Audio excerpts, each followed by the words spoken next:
Now, you wouldn't know it.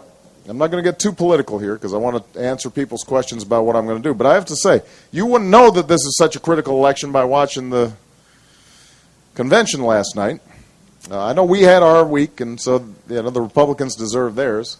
But it's been amazing to me to watch over the last two nights. If you sit there and you watch it, you're hearing a lot about John McCain, and he's got a compelling biography as POW. You're hearing an awful lot about me, most of which is not true.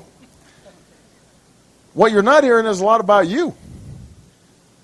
I mean, you haven't heard one word about how they're going to make the healthcare system work so that if a union's negotiating with a company, it's not all just a discussion about higher premiums, and you can actually start talking about higher wages and benefits. You haven't heard one word about how we're going to create more apprenticeship programs like the ones that we have here, or give other people a chance to train in new trades. You haven't heard a word about getting serious about green and alternative energy, the kind of work that is resulting in all the expansion and additional hiring here. You haven't heard a word about how we're going to strengthen unions so that working people get a decent stake. You haven't heard a word about how we're going to improve math and science education so that we can hire more engineers to create more products in green technology. You haven't heard a word about how we're going to deal with any aspect of the economy that is affecting you and your pocketbook day to day. Haven't heard a word about it. I'm not exaggerating. Literally 2 nights.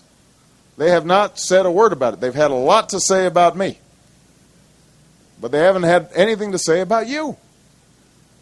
And the thing that I'm insisting on in this election is that we can't keep playing the same political games we always play, where we attack each other and we call each other names and we accuse somebody of being a liberal or right wing or this or that or the other, and then we never get anything done.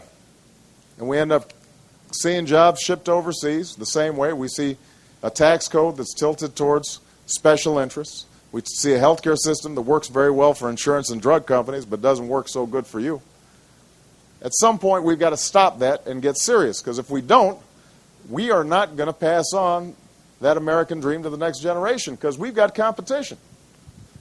Chinese, they're producing engineers and scientists. They're building infrastructure all across the country.